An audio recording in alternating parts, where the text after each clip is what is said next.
Hunting our bus, the journey onward by Master Atlan in chapter 47, going forward. This is her, and this is really her, Pure Nikos, making their way back to Skigan HQ. Was nearly bursting with excitement at the chance to meet the famous young athlete. It's so great to meet you in person. Quiet down, Shikamaru complained to his blonde friend as he hefted up their bags. You keep freaking out, and this detour is going to be for nothing. After that little show Naruto put on, taking down the two crooks, a large crowd had gathered to see what happened, and when Tenten and Pure revealed themselves to him, he was shocked beyond belief. It was the timely intervention of Tenten covering his mouth and Shikamaru pulling them into an alley that stopped the fox from blowing her cover. So, in order to hide the champion's identity and avoid any big crowds of fans, they were now taking the scenic route back home. You were no fun. I mean, it's Shikamaru. Maybe that's your semblance. You bite into fun and literally suck it out of everyone, leaving them in a boredom gray existence, lethargy in you. Crossed her arms. Weren't you ever a kid? A fairly boring one. No idea you were friends with her, Choji noted to Naruto while making their way by a lake. Made any other friends famous? Well, famous is in certain kinds of ways. Naruto shrugged before looking back at the redhead with an apologetic expression. Sorry, I nearly called out your name like that. You just look so different. I wasn't expecting to see you. That's okay. If anything, that at least proves that disguise was a success. Pyrrha accepted his apology once again, proving she was slow to anger and quick to forgiveness. She pulled a little on her simple attire and smiled. I'm glad to be able to enjoy a day out shopping without having to worry about anything else. It was my idea, and she dressed up like that. Tenten added. Pyrrha was worried that she might cause a scene wherever we went, so I thought it would be easier to hide in plain sight. Why would you not want people to recognize you? Asked before closing her eyes and happily dreaming of being in the same situation as the champion. If I were as famous as you, I'd never stop greeting people and signing autographs. Well, you act like an attention-depraved puppy, Not everyone feels the same. The blonde girl's eye twitched, but Pyrrha was quick to speak up. If I could properly reciprocate their attention and face them all, then I'd most definitely greet and sign whatever they ask me for. German eyes fell behind her glasses. But I have a hard time facing that many people all the time, getting lost in the voices and sounds. I just don't like that attention. Looked at the Amazon before sighing and shrugging her shoulders. So, oh well, Shikamaru's right. Not everyone feels the same way about this stuff. She then looked over her before skeptically shaking her head. But still, couldn't you have worn something a little more flattering? I mean, I get wanting to blend in with the crowd, but there's only so much you can do before you're doing injustice to yourself. Hey, I was the one who helped her pick out that outfit. I think she looks fine. Tenten defended the mortified Pyrrha, looking like she just wanted to disappear in that moment. She looks fine, but I bet she could look fantastic with a little flair. Looked at Pyrrha over again as she fidgeted under her gaze. The jacket probably matches well with your hair, but the rest of it just meh. I bet if you took the pants away and just left the skirt, she's fine. Not interrupted. He didn't notice their sudden silence as he continued to lead the group back to the base. Pyrrha always looks pretty. Who cares what she wears? Pyrrha's face went redder than her hair as both Tenten shared a look of surprise. The champion found herself unable to look up and tried to cover her face as much as possible. Whistled, impressed by his smooth word as Tenten strutted up to his side and nudged him. Well, aren't you just the sweetest? What are you talking about? Nothing. Shikamaru and Choji shared a look before groaning. God, he better not just be playing that up to get attention. Pyrrha coughed, trying to get the group's attention, but there was an obvious shake in her voice. After attempting to stifle her embarrassment, she finally composed herself and looked around. I'm sorry for asking earlier, but where exactly are you all going? We're heading back to Skigan. Skigan, seriously? Tenten's expression lit up as Pyrrha also looked intrigued. We didn't really introduce ourselves yet. I'm Shikamaru. That's Ino. This is Choji. Shikamaru pointed between the three of them. Our dads used to be on the same team as Mr. Minato, and they work with him at Skigan. Seriously? That's so cool. I hear teams that still work together after their training days have the best teamwork. They do pretty well. We've got part-time jobs. They're helping out, and that's why we're out in the market when that robbery was happening. Georgie groaned. We would have finished after getting the groceries, but Eno insisted we go window shopping. Shut up! The blonde girl snapped at her large friend before looking between the two girls. Do you two want to come see Skeegan for yourselves? If you're Naruto's friends, then you're totally welcome. Really? Tenten looked at her leader with wide eyes. Can we come take a look? Sure, but weren't you two going to go shopping? Oh, that's right. Tenten turned to the redhead. Pierre, what do you want to do? Well, the marketplace isn't going anywhere, and we have plenty of time to visit at our leisure. And Pierre's smile peeked out, and I would be lying if I said I wasn't excited at the chance to visit a professional organization like this one. Well, all right then. Naruto smiled and raised his arms and backed up happily. We're off to Skeegan. Shikamaru looked around before raising his brow. You've been leading us back the whole time, but we took a different route. Do you know the way there? You mean it's not just on this path? They sighed and hung their heads. Hunting? Welcome to Skeegan. It's very nice to meet you. Shizune greeted them with a smile before she felt a bead of sweat go down her face. I was expecting you to bring people along with the groceries. Sorry, we met some of my friends in the market and we invited them back. I hope that's okay. Naruto chuckled, hoping he wouldn't cause any worry for the frazzled woman before turning to introduce them. This is Tenten Tamura. She's a member of my team back at Beacon. Nice to meet you. Tenten respectfully greeted the office manager, and Shizune was quick to return them. And this is a friend from Beacon too. He turned to the girl, finally taking off her glasses, and had to let her long red hair free. Pure Nikos. Oh! Shizune was surprised by the famous girl's sudden appearance and quickly started to fret that perhaps she had insulted her by making it seem like she was bothered by the sudden arrival. Far from it. She was just... Oh, you're right.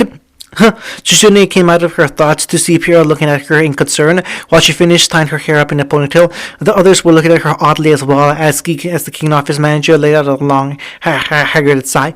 Yes, I'm sorry. I'm just feeling a little tired. You should probably get something for your headache. Why don't you go down to the medic bay? Choji suggested. Shizune, fatigue changed to one of utter indifference. That's not funny. I'm pretty sure Doc is on one of her crawls through the Kuchi Nashi. You can head down there without having to deal with her. She's where? Shizune was shocked by what Shikamaru said as she grabbed her head and moaned. Oh, she's gonna be the death of me. We got this job so we wouldn't have to go place to place, leaving us scratches and whatever we had left from her earnings. And she just, even when the stressed out manager let out a long sigh before dragging her feet towards the hallway. I'm going to go grab some painkillers. They watched Shizune trudge off. The students turned to the resident interns and Shikamaru answered him. Our doctor is basically the root of all stress Shizune has ever had to deal with.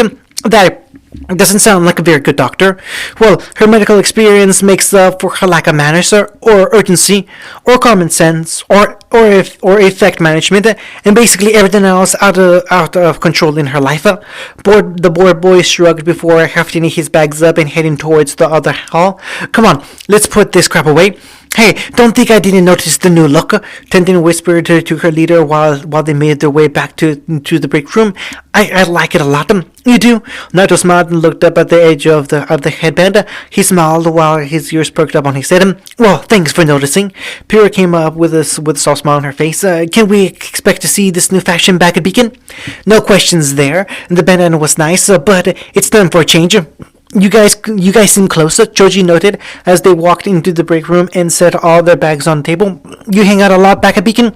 That's an understatement. Tenten helped unload the groceries and followed the part-timers around to shelve them.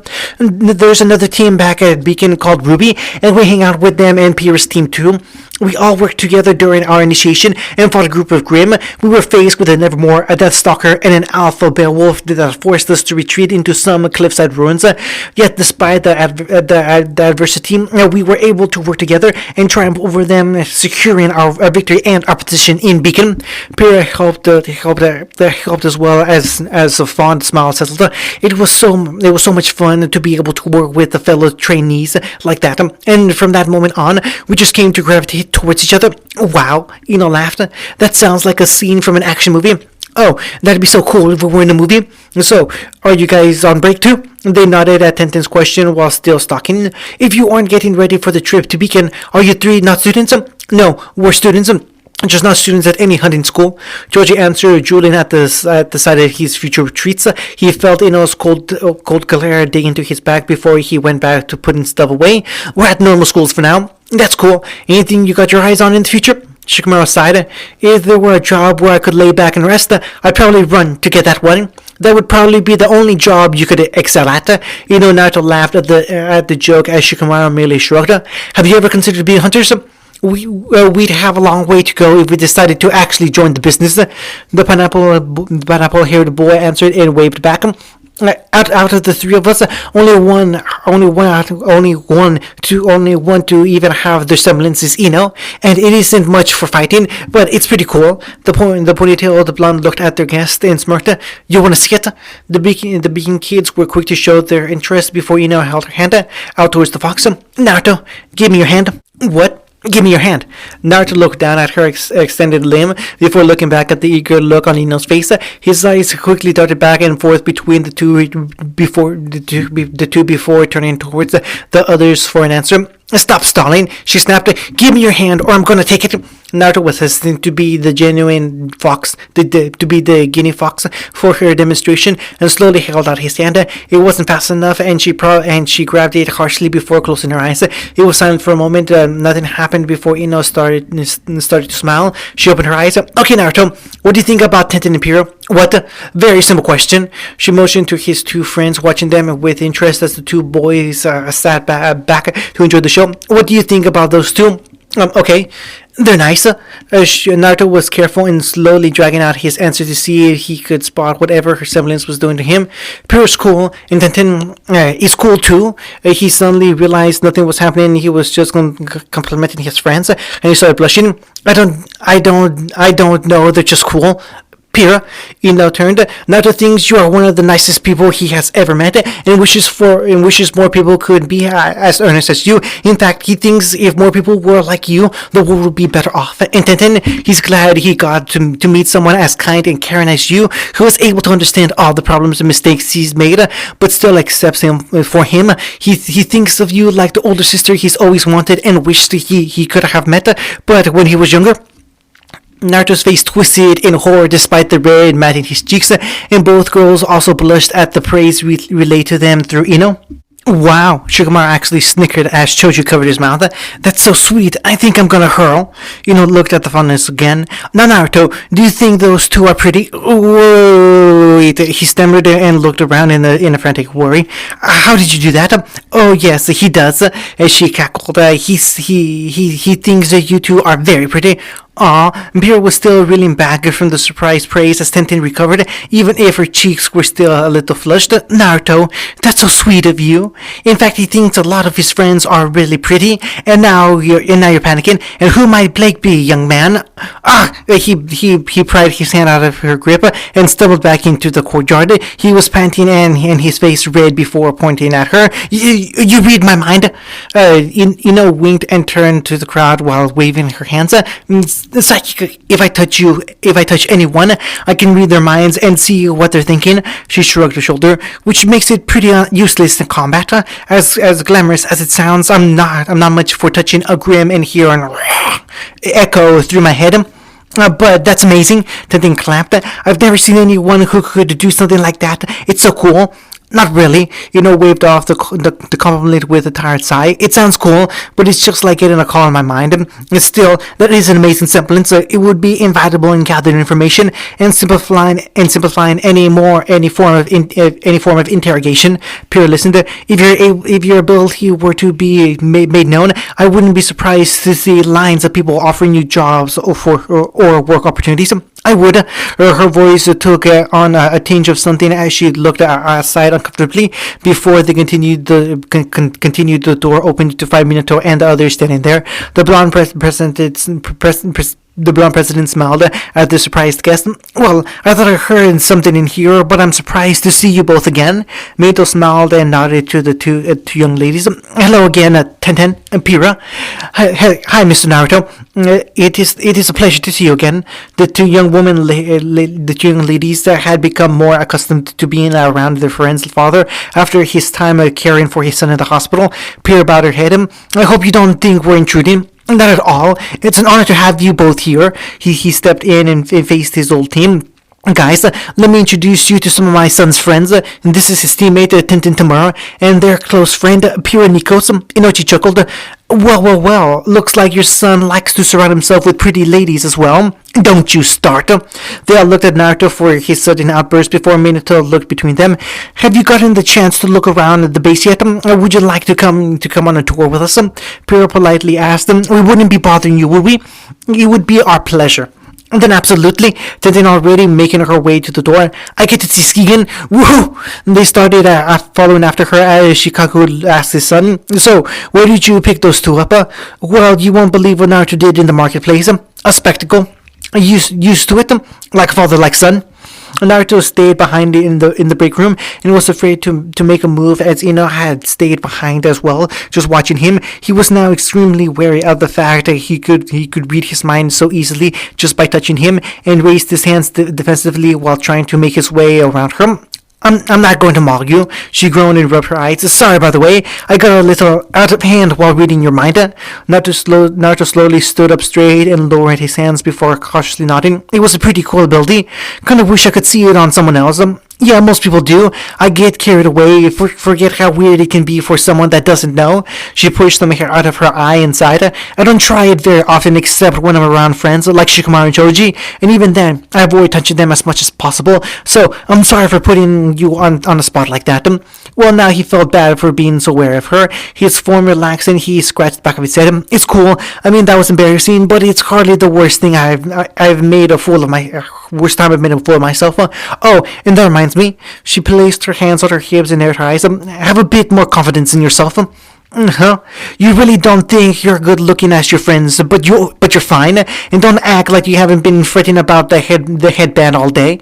Quickly squashed the hidden doubts and thoughts Naruto had been having during that mind reading session as she waved them off. It's not the best looking, but you make it work, and you feel a lot better having your ears out, right? He was awestruck and silent, but gave a small nod. Good, because to be honest, they look good on you. They're feel a little better. Once again, he could only give a wordless nod in response. Great. Any of your friends are as great as you think they are. They'll feel the same. Now, let's catch up with the others. Naruto silently followed to catch up with the rest of the group, realizing the true power and terror of mind reading. Hunting, this is our training room, Joseph said as they approached an observatory above a pristine training room. The Bean Kids stood by the glass and looked out over the massive room that covered most of the basement below the main building. This is where we bring our new recruits for initial team training, running mission simulations, and generally make sure we aren't getting too rusty. Pure looked away from the sight for a moment and her back on one of the huntsmen. How do you simulate mission conditions exactly? Like this, Inochi stepped forward and started working away at a station just beside the observatory glass. The hunters in training were amazed to suddenly see the floor and walls of the training room switch out for a thick section of forest wilderness. A moment later, the environment changed into a city landscape with holographic people filling the empty streets. We have a biome to simulate possible mission scenarios and environments so we could experience while on the job, Minto stated as the Beacon students all marveled at the sight of the change in training room. Atlas and SDC donated this technology to us after we helped them with some high-risk missions a while back. Without this, our training would be, well...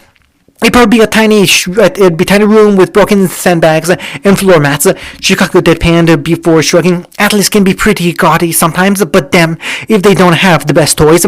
Wow! Tenden's eyes were sparkling at the sight of the magnificent technological wonder. She thought that she would only get to experience something like this in Amity Coliseum. A giddy laugh seemed to be seeped out before she could reel it in and bounce on her feet. This puts the training arena in Beacon to shame. What's the training arena like? It's really just that, an arena, Pyrrha answered. Choji questioned while watching the room shift back into its standard white. We were pitted against each other and spar until our auras reached the red, or we aren't able to continue. But besides that, it's really just a standard arena. Believe me, that's more than enough. The older huntsman nodded and laughed in remembrance of their old days fighting in an arena at Beacon. Yeah, but still, Naruto grinned and pressed his hands into the glass with excitement. It must be cool down there. Up for a spar, all eyes turned to Chicago in surprise. The slothful huntsman jerked his head towards the training room. You'll always get more experience facing a real situation than a simulation. So, if anyone's for it, I'm willing to see what you kids have got. The big students looked amazed at the opportunity as his son looked almost surprised. You want to spar with them? Might as well. Interested to see how Pekin's training holds up. What do you say, kids? Up for a fight? Naruto was clearly ecstatic at the idea and Tendon shared enthusiasm, but Pyrrha seemed apprehensive. She asked, "Are you sure this is a good idea? It hardly seems like we're all prepared for a fight as we are now. And this can be just a spar. We don't have to be fully armed or anything. Just a quick match. You three against me." A small but friendly challenging smirk was aimed towards them. Well, Naruto grinned and nodded in agreement. He spotted Tenden's eager expression as she smiled too. Finally, she looked at Pyrrha and saw, despite her earlier reservation, she looked excited as well. Well, it would be rude to decline an offer to train with a professional like this. Yeah, that must be the reason you three look so excited. Well, we have some weapons if you want to use them. You can pick your preference. Meet me down there. He was already making his way towards the training room entrance. Pick well. So, what's the plan? Didn't ask them. We could always just play it by ear. Pyrrha simply thought with a sigh. Well, if you two want to try any more power, maybe you want to try it, then any more power to you. Follow me. I'll show you towards the entrance. Hold on. Naruto got his friend's attention as he pointed back the other way. I'll be back as soon as I can. I'm just gonna make my way back and grab my weapons real quick. Hurry back, Tenten called out as she ran to the hallway. If you're late, we're gonna start without you. He went back the way they came, with a grin stretching across his cheeks in anticipation, sparring with a huntsman. A real huntsman. This was incredible, but this guy was a professional and a member of his father's former team. That meant he had to have some serious abilities if he was all that and a senior member of Skigen. So how was he, Tenten and Pyrrha, going to handle facing an unknown like him? Wow, you seem even more excited than I thought. The fox wanted stopped running to see his dad had easily caught up to him and without breaking a sweat. But then again, that wasn't much of a surprise, seeing as he could travel distance in the blink of an eye. He chuckled seeing his son shake and bounce on his feet. So, I guess you really want to fight Shikaku, huh? Absolutely. Any advice? Now, where'd be the fun in that? I will say to be careful and think clearly. He doesn't have his weapon, but that is my partner you're going up against. Noted. Hold on. Minato stopped him before he could run out the door again. I'll go get your weapons. If you wanna make it back in time for a spar, then you have to be fast, and I can get back way faster than you. Good point. Why risk the chance of getting lost in an unfamiliar city when his dad could get there and back in an instant? Okay. Naruto stepped away from the door as Minato made his way out. It's still in my bedroom. Got it. Minato called out over his shoulder before the door closed, and Naruto saw a flash of yellow to signify that he was already on his way. Huh, where's Mr. Minato going? He turned to see Shizune returning from her visit to the infirmary. She came back around her desk as he grinned. He's going back home to get my weapons. Mr. Tenten and Pyrrha are all going to try taking on that scarred huntsman in a spar. Mr. Shikaku, really? Well, why would you do that? It was his idea. Her eyes nearly bulged out of her head in shock. She caught her desk and kept herself steady with a hasty, shaky breath. Mr. Shikaku is setting up activities and work to do. Is he sick? Is he dying? I don't think it's anything that bad. He just seemed interested in testing us out. Naruto felt like he should be concerned about why this seemed bad, but realized it wasn't hard to figure out. Shikaku was lazy, and Shizune seemed like the type to blow it out of proportion. Simple enough. He walked up to the desk and tried to disarm her worry with a smile. You want to come watch us fight? She finally seemed to come out of her panic mentality long enough to register what he said. She also noticed the lighted tone of his voice despite the upcoming challenge. You seem inordinately happy of a fighting professional like Mr. Shikaku. He nodded. Do you think there's a chance you will beat him? Honestly, Probably not. If he had been given this opportunity a few months back, then he would have said that the chances were pretty high, but just by himself. But that was before going to Beacon, before he got to see just how strong some people in training already were in compared to him, before he learned before he learned the true ability and strength of people that had earned the title of Hunters. After his battles with Itachi, he had quickly realized how much stronger some people could be compared to him, how far he was from snatching the title of strongest from anyone. And if Shukaku was anything like his father, even with pure Intenten by his side, he knew it wouldn't be easy, but it was still a chance to test himself and get better, to see where he stood and just what could lie ahead of him if he continued down this path. That was exciting enough. He kept smiling, but that doesn't mean we aren't going to try, and hell, maybe we'll get lucky and pull out a victory. She started to ease up and relax in her seat, and finding his lack of concern on the matter quite quizzingly, as she actually smiled, lighting up with Naruto's easygoing demeanor. Well, I wish you luck, and if you do win, then we can hold a little celebration, and that'd be fun. A little party in the break room with streamers and hats and a banner congratulating them on beating the lazy old man. We can have cake and booze and everything. Oh, what? We can't have alcohol? He chuckled and waved off her sudden concern. I'm kidding. Probably not a good idea to get your main staff drunk in case something goes down. Yes, but that still wasn't a very funny joke.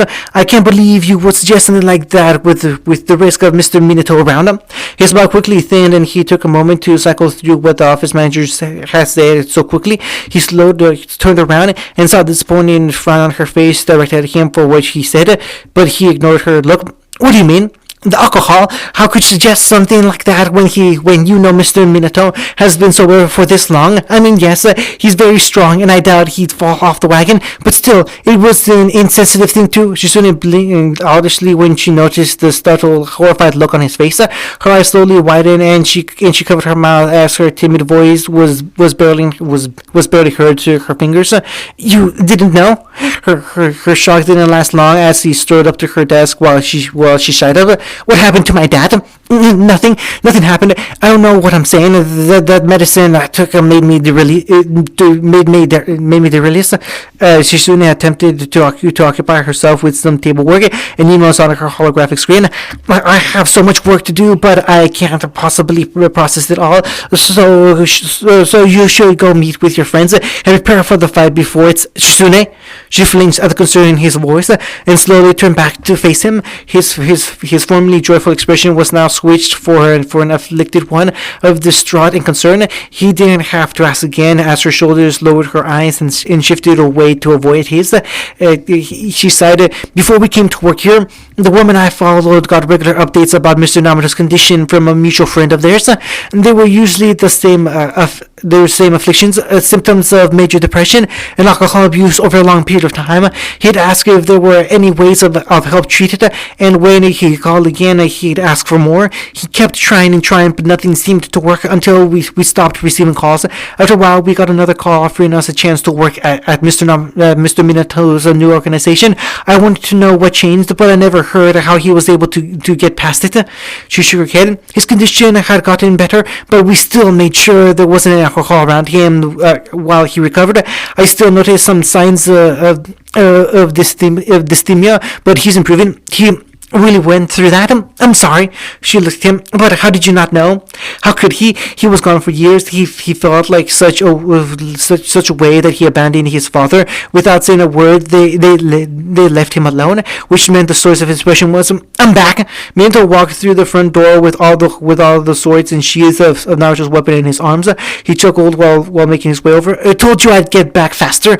Aren't you glad to have me around? So what were you talking about? Nothing much. Naruto turned back to face him and merely smiled, hiding what he felt after hearing what Shizune had to say. He took his weapon. I was just telling Shizune about the fight and asking if she was interested. Oh, how about Shizune? Want to watch him? Of course, sir. She came out from behind her desk and followed them towards the training room. This wasn't the time. He didn't have the right to bring it up, and right now in his workplace, but he would ask his father to tell him everything if he could. He wanted to know everything. He wanted to avoid making his father suffer like that ever again. Hunting. Are you sure you want to fight in those clothes? I think so. Pyrrha shifted on her feet to test her range of mobility while looking herself over. I thought this outfit was optimal because it didn't seem to constrict my movement too badly. But if they get cut, no worries. Then we can take an actual day to properly go shopping.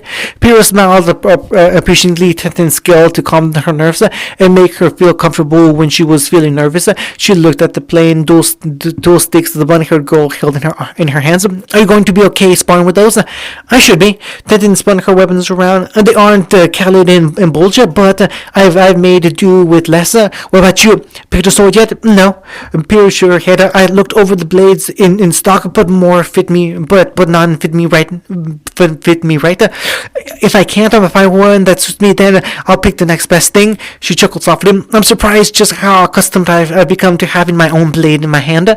Well, if you want, I can make a sword with my semblance that's similar to yours. It can't change into a rifle, but it should hold well enough for a match. Thank you, Tintin. They shared a quick laugh before Tintin went back to trying out her interim weapons.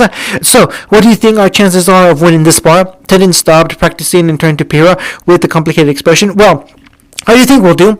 Honestly, can't see us winning, Pyrrha admitted with some guilt, but felt a modicum of relief when she saw Tintin's eyes empathizing with her thought about the chances. The red-haired quickly followed. That doesn't mean I simply plan to give up or forfeit the challenge before it begins, but she knew there was the difference in ability.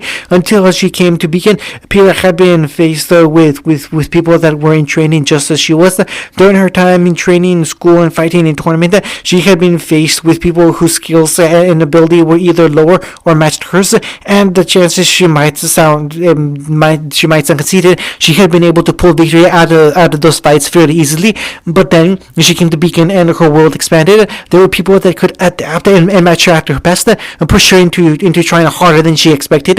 That fight with Veltenbuiska taught her that even people vastly less skilled and experienced could make up with the resource and strength. And then there was the battle with the Uchiha members. She knew some of them weren't properly trained to fight just by how they moved and reacted, either being self-taught or having styles not developed for direct combat. But even so, they had developed their strength, skill, speed, teamwork, and semblances to the point where they couldn't hold off her and her friends long enough to escape them. And she knew better now. Even if she were to hold the title of strongest of this generation, a title she felt she coveted when she still hadn't experienced the scope and depth of other people's abilities, there were still those that could outclass her. That old adage was proving terrifying true, that there would always be someone better, but even still, that wouldn't stop her from pursuing the chance to better herself. But we still have to try. Both girls turned around to see Naruto walking up to them. Outside the entrance of the training room, he laid his numerous sheets on the ground before looking between them both. Pyrrha smiled and nodded. We won't back down from this chance to see where we stand. So, we're going out there with intent to win. Tintin grinned and pumped her arms. Sweet, I was hoping that was the plan. Naruto reached down and pulled out Stormer and one Odachi, the one Ruby had named Squall. He stood up and turned the katana around his hand before presenting the hilt out for the unarmed champion. Do you still need a weapon? She looked at it in surprise. Are you sure you want me to use it? Wouldn't be our ace if you didn't have a reliable weapon. Pyrrha gave an uncertain nod and took the offered katana. She noticed the heavier weight that she had expected, and the slight change of balance compared to Sasuke. So when she got the chance to use the two, she felt a strange hitch in the hilt. That's trigger. It's stocked up on arrows right now. So if you feel like using them, point away and squeeze and think you can make it work. The Amazon swung the sword around a little in order to get familiar with its form before she smiled widely. Yes, thank you, Naruto. What about you? Tintin asked before looking at the blonde the blade he had picked. Just the one? Just the one. His voice was strong and confident, assured that his blade would be sufficient in helping him handle their battle. He stepped up to the door, Tintin and Pyrrha stepping up beside him as they prepared for the battle ahead.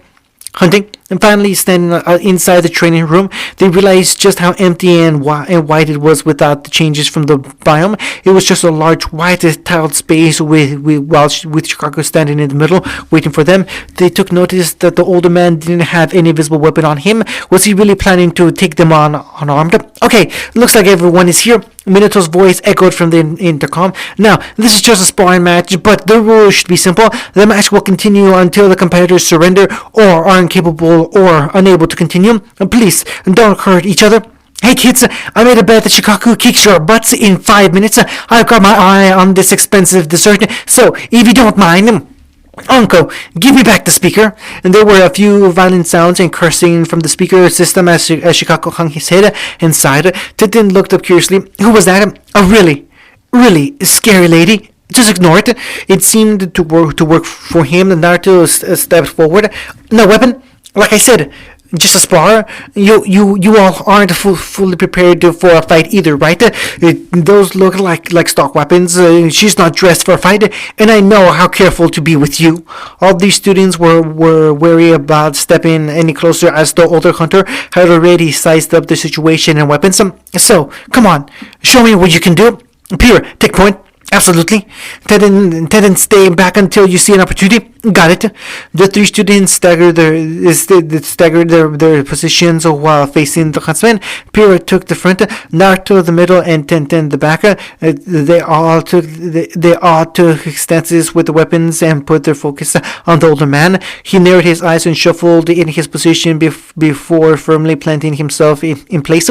Pira dashed across the room as fast as she could. She held the katana out her hand, and she noticed the scarred man made no move to meet her or defend her from a common attack. She yelled and swung the sword out for his shoulder, but she felt her blade slide across something and force her to the side, stumbling and trying to find her balance behind him. Her eyes widened and she looked back in surprise, noticing he hadn't turned around or even moved to counter her attack. She held out her hand, activating polarity, and realizing he had no hidden weapon or tool on him, she came back up and swung her sword out. As she felt the strange sensation again, she grabbed the sword with both hands and held it in place to get a better look at what was deflecting her attack. She finally noticed a long, thin black substance rising up from his feet to block her sword, except it wasn't a weapon. It was his shadow stretching up from the ground. The shadow whipped out and forced her back. She yelled and started swinging the borrowed sword in a blur of the silver slashes,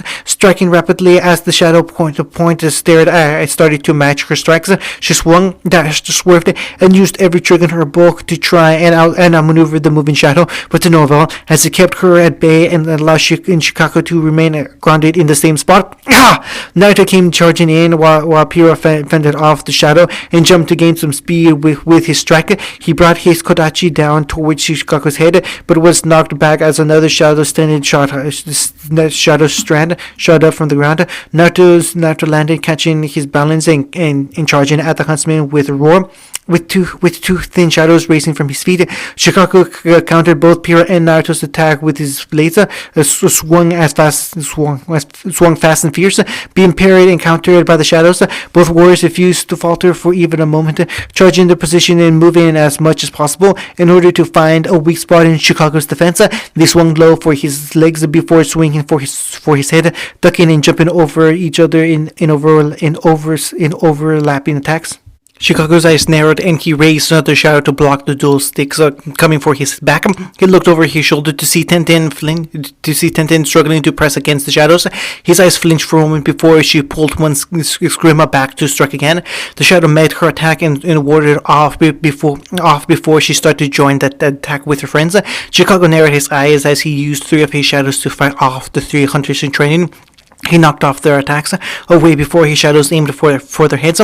The sudden attack forced them to get some distance from the huntsman as his shadows swayed around him. So, I'm guessing you haven't been faced with an opponent like this before, right? He questioned them as the students watched his movement with a critical eye. You probably met a number of people whose fighting styles are a mix of physical abilities and their semblance, but there will certainly be people who specialize in one form or the other, like this, for example.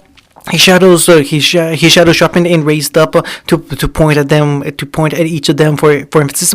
Faced with an unfamiliar ability, you lot need to be able to recognize any weaknesses and create suitable tactics to combat it. Was this a spar match or a lesson? So, what will you do?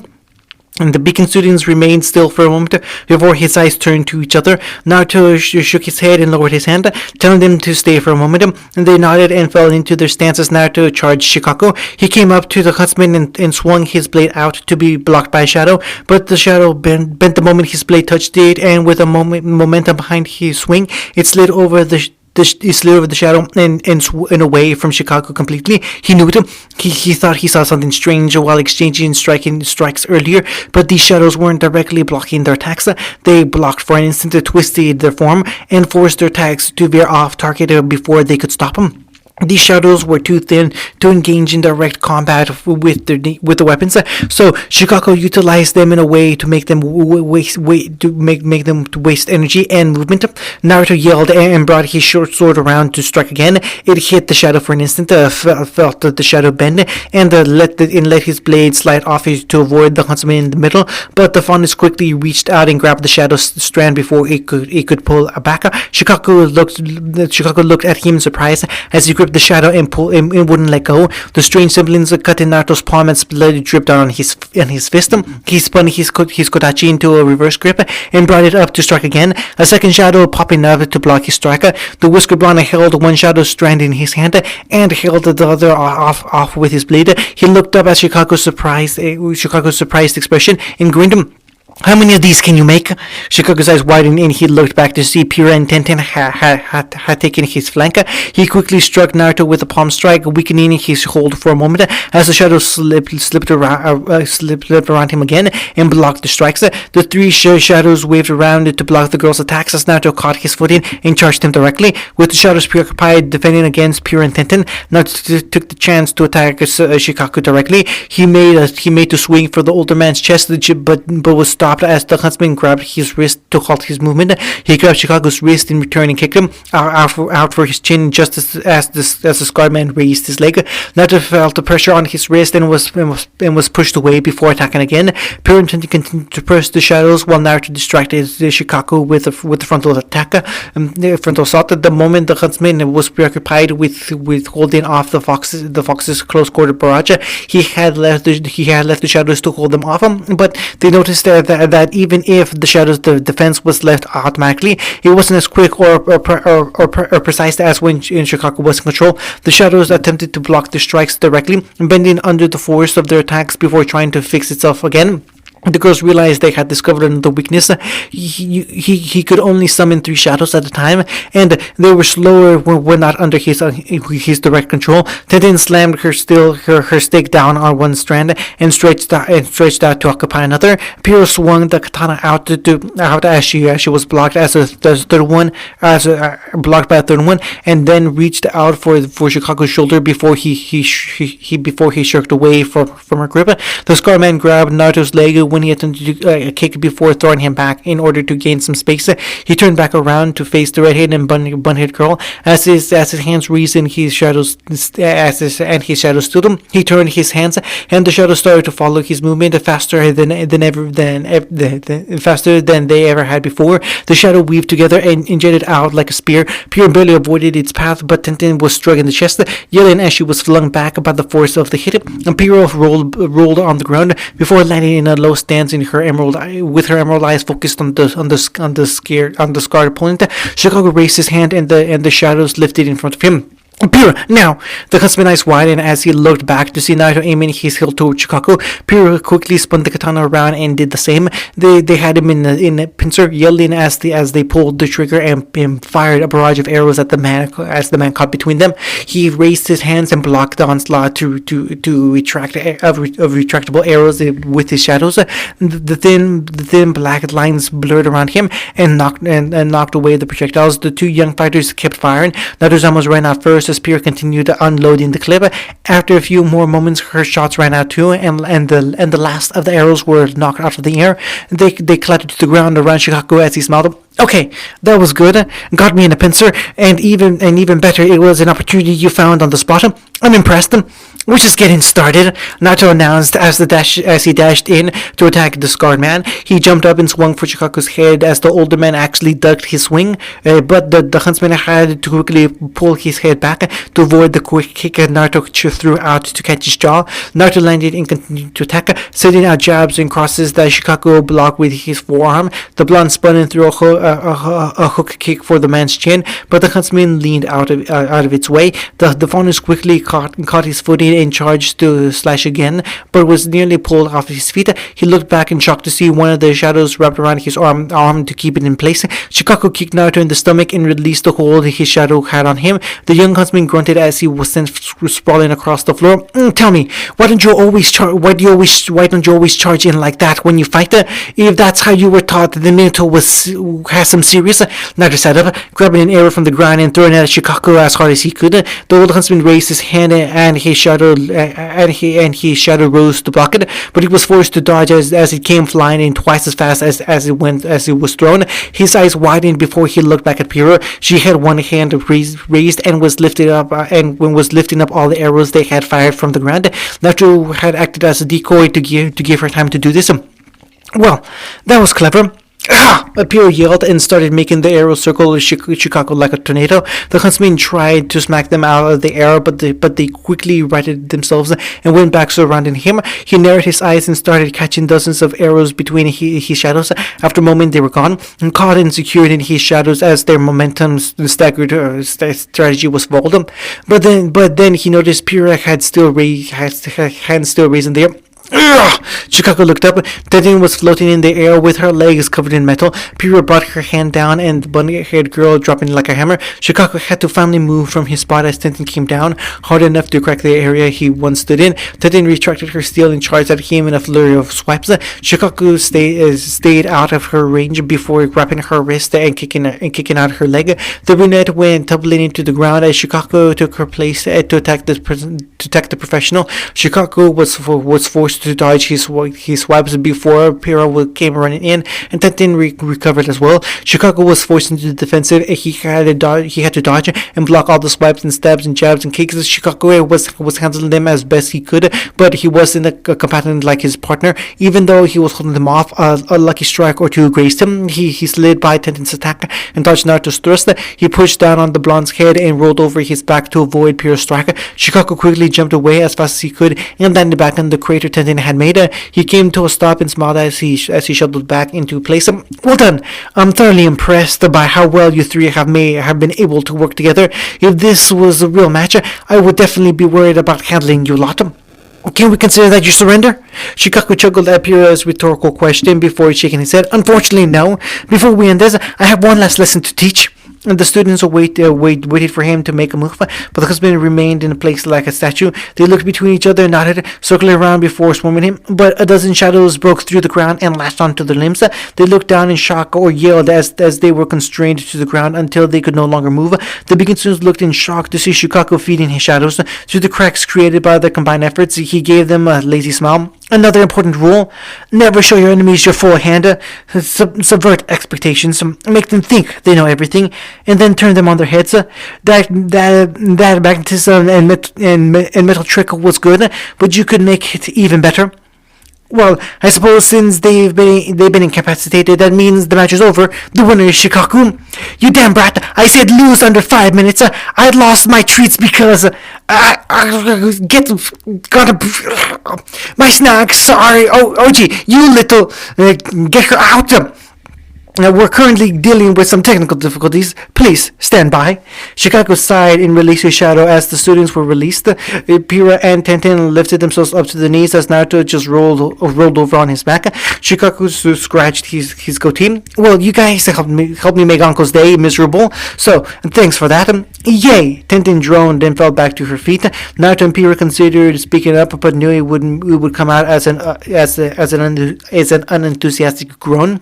Shikaku had treat this more like a lesson than a spar, showing them a different kind of fighting style they weren't used to dealing with, making them create tactics and strategies to deal with it, work together even when there wasn't any time to plan, and that they should always have something up their sleeves to throw their opponent off. The loss was frustrating, but it would be a lie to say it wasn't helpful. Hunting. Oh wow, I never thought I'd actually be in the lobby of a husband company. This is amazing. The older brunette marveled like a bright-eyed kid visiting a zoo for the first time. He quickly realized he was being watched by a group of strangers, and one very familiar face hiding her embarrassment behind her face. He coughed, dispelling his embarrassment before approaching the adults. Sorry about that. Never been in a place like this before. My name is TV Tamura. Thanks for looking after my little girl. Oh God, Tintin tried to hide her red features, but to no avail. No problem. Minato greeted him with an extended hand. I'm Minato Namikaze. I'm the president of this organization, and my son's actually on the same team as your daughter. Oh, that's great. TV laughed. So, the anxiety and nervousness when you get phone calls that something might be wrong isn't just me, right? Dad, no sir, it's not just you. That's good. He let out a shaky breath before laughing with a grin on his face. Well, as long as I ain't the only one feeling that, then that puts me at ease. The blacksmith turned to his daughter and her friends, comforting before he gave an embarrassed nod. Hello again, Miss Nichols. I'm sorry for being so tongue-tied meeting you this morning. I thought I'd be more composed than I actually was. It's quite alright, sir. Pierre managed to get out through a soft giggle at both the embarrassment of the older man and the mortification of her friend. It wasn't too bad. It was awful. He was stammering and mumbling like a mess with a notepad for a signature. Tintin whined as her father hung his head. She chastised him. I told you she was coming over, and that I would ask her for the signature later. Geez, Dad, you were such a mess. Yeah, Naruto failed to hide his amused laugh. Like father, like daughter, right? Oh, what? Oh, come on. That's how you acted around Pyrrha in the beginning. I remember. No, I was way more together than that. She turned to the red-haired for an answer. Right, Pyrrha? The redhead looked conflicted before she smiled and held Tintin's stiff shoulder. You are my dear friend. Oh my God. So, TV finally spoke up and turned to the young faunus by his other side. You're the leader of your team, right, Naruto? Uzumaki. Naruto finished raising his hand as the older man took it. Nice to meet you. Nice to meet you too. The older man looked back towards the entrance. Do you mind if I talk with you for a moment? Dad, I just want to poke your leader's brain a little bit. And TV walked out of the side and Naruto made to follow. He looked back and then saw his father and team distracting his friend while he spoke to his friend's father. They reached the side wall. So, Tintin, is she having fun at Beacon? Naruto looked up thoughtfully before nodding his head. Yeah, I think she has a lot of fun in Beacon. And when she's with you, she doesn't have a brother, so she doesn't know what it's like living with boys. She isn't uncomfortable or weird around you boys, is it right? No, actually, she pretty much keeps us all in line. She makes sure we stick to the chore wheel, but she never does the bathroom. TV looked at him oddly. She pretty much said in the first week that she'd rather do any other chore than clean up 3 boys' bathroom, and we couldn't really argue with her. Okay, well that's good, and there was a situation a few weeks back where she was try not to cry while calling me. The blacksmith seemed to hesitate with his next question. He swallowed the lemon in his throat. Is she safe there? That was a difficult question to answer. He wanted to immediately say that of course she was safe. Beacon had some of the best security and the greatest teachers to guide them.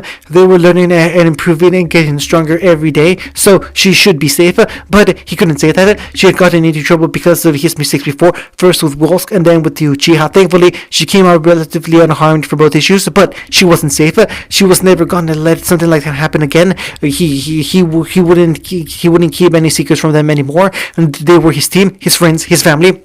She's strong. I can't believe how strong she can be sometimes. I can't promise that there won't be times when she's in danger. Naruto looked up at the older man firmly, but she's strong enough to handle whatever comes at her, and we'll watch out for her. We won't let anything happen to her. TV took in a deep breath before exhaling back out with a tremble. He scratched his head and nodded. I guess that's really the most I can ask for. I'm sorry. It's okay, son. It's not your fault.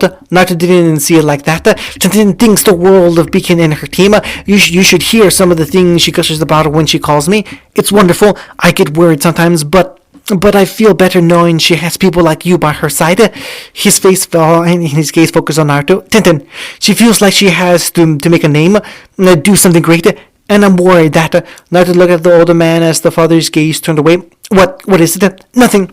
Just old man ramblings. TV cleared his throat before clapping Naruto's shoulder. I know Tenten can handle herself, and I wanted to thank you for giving me some relief. No problem. TV smiled before his eyes narrowed, and he grabbed Naruto's arms. The blonde flinched in surprise as his arms raised up at an angle as TV started to inspect it. The blacksmith looked over the length curiously before turning it over to see the other side. He lowered it and raised the one as Naruto asked him, What are you doing?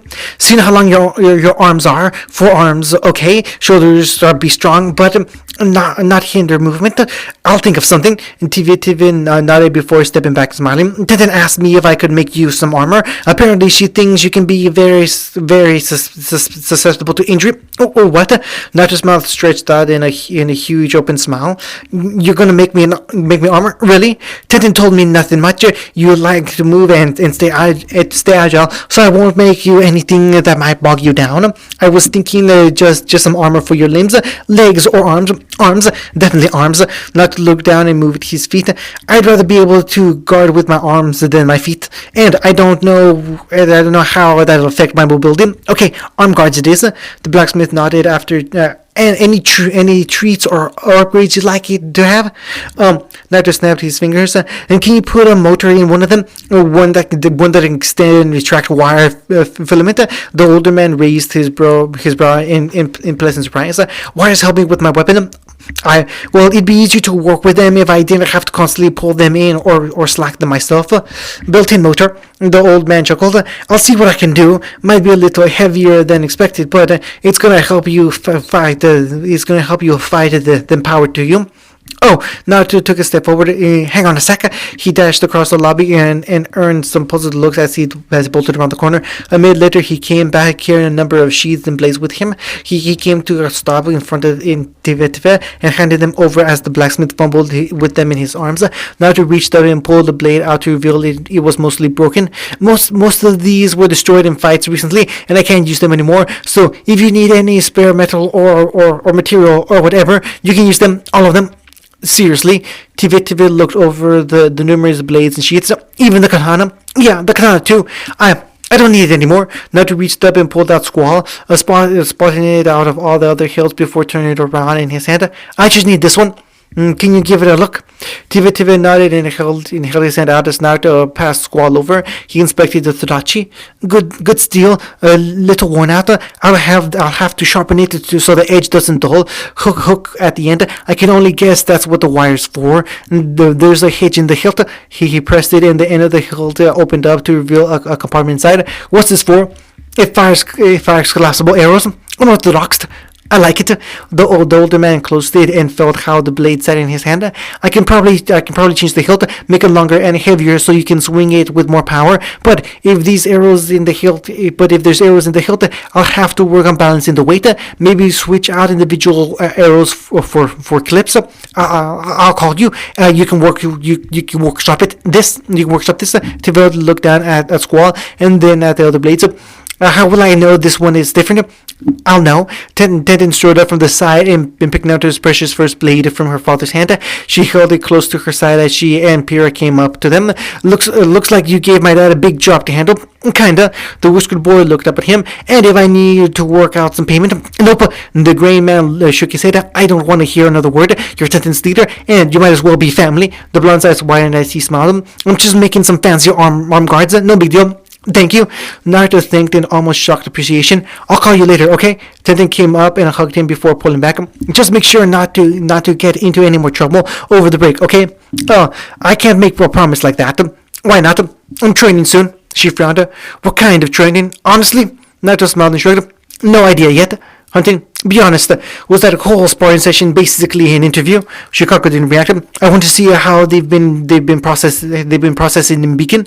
And what do you think? They've got a long way to go, but you like them.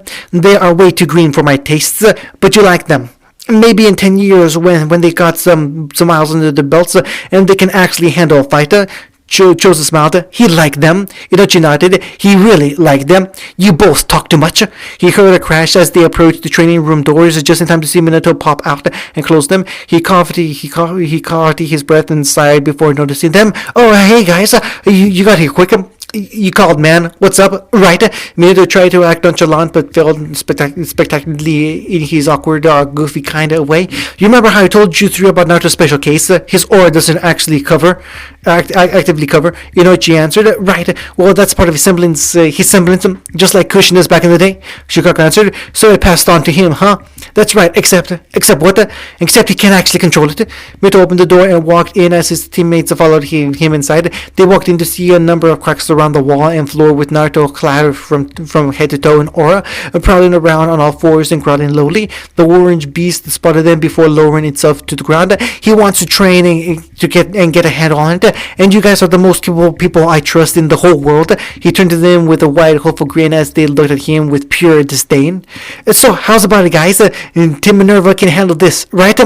Why the hell did I ever take this job? End of chapter 47.